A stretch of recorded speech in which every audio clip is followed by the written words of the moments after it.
Hello and welcome back. This is your lead instructor, Gennaro here, CEO of Coitech Solutions, and I'm here on behalf of ACSMI. Today we're going to be learning about cybersecurity policies and governance.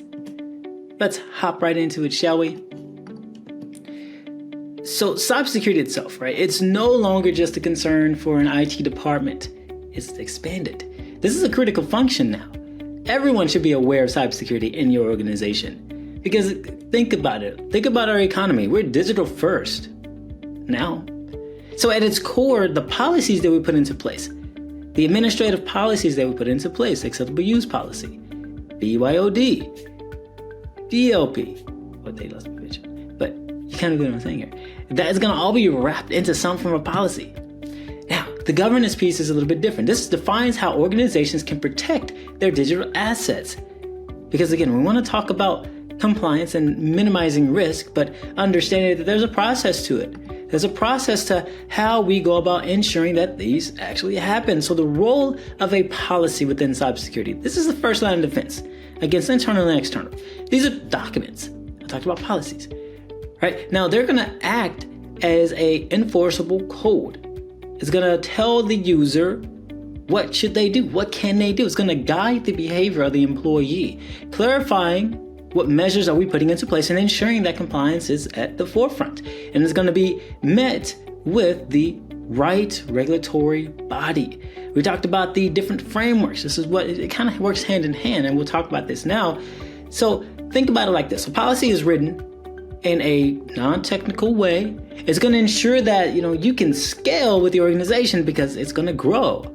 It's really, what we're really trying to do is just align, right? Just align with the right type of policies, frameworks, ensuring that it all works well. Certain regulations such as GDPR, PCI DSS, these are all going to have specific measures in place.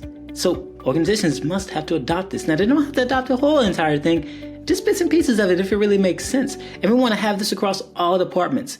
They're going to include HR, finance, operations, IT departments, because, it's about everybody. Cybersecurity is an everybody thing, not just an IT thing. A password policy, for instance, is going to specify the minimum password length. Now, from a technical standpoint, you can do this with the use of GPOs or your local security policy. But again, we want to know all the aspects of this. This is from the policy administrative side. AUPs, like I mentioned earlier, acceptable use. What can this user do? What are they actually able to do in regards to the software, in regards to the resources? So we're going to build out a robust policy and a robust plan that's going to help us understand. Let's talk about the pillars of cybersecurity governance. We know the pillars of cybersecurity, which are confidentiality, integrity, and availability. But now we're talking about the pillars of governance, which are risk management, compliance, security and awareness training, accountability. We have to be accountable. Because, if we're not accountable, who are we going to talk to? It'd be like, yes, you're supposed to ensure that, you are this role, and you want to have actual responsibilities for this specific role, especially if you're going to be enforcing these policies. Now, identifying risk management and analyzing it and understanding what risk at all levels of the operational environment, and then being able to marry that with a certain type of regulation, that's where you want to be. And then equipping employees with that same type of knowledge in order to identify what a phishing attempt looks like, in order to identify what a potential malicious attack looks like, and then bringing it all back to the accountability piece. Now, it's all about understanding frameworks, because if you have a framework, you have something that you can follow. Start from governance all the way down to accountability. So take some time to understand, how can this be done in action? So for instance, a healthy organization that's going to adhere to the HIPAA governance, they would assume that, we're going to assign a privacy officer because it has, privacy piece to it. We're also going to implement encryption and multi-factor authentication for anyone that's going to access our patient health data, right? Electronic PHI, EPHI, and then conduct third-party risk assessments, because we have to look at it from an outside perspective, see what they see. We may not see what they see. So we want to have someone that comes in from a third-party perspective, especially if you're looking at using cloud storage, right? Because that's somebody that's third party. So we want to do risk assessments in regards to any third-party vendors that we may have in our environment, because they may not be doing the same things we do. But we want to make sure that they are at least putting into place the same type of countermeasures or even more, depending on the type of data that's being utilized. So developing a robust cybersecurity policy is going to really involve risk assessments and policy design. It's a one-size-fits-all. It really, really, really works. Policies really should be more adaptable. And it's going to be adaptable to different types of departments. So if you're looking at the policy development cycle here, you have your risk assessments, designing your custom policies, because again, it's not a one cookie cutter ideal. You want to engage the stakeholders, let them see what we're building and say, hey, does this work? Does this make sense? Right? Because if it makes sense, they're going to be more in line to actually do it. And then you want to review it and update it as you see fit. Similar to security policies, right? When we're looking to implement something, our implementation methods goes as we have a management policy, okay?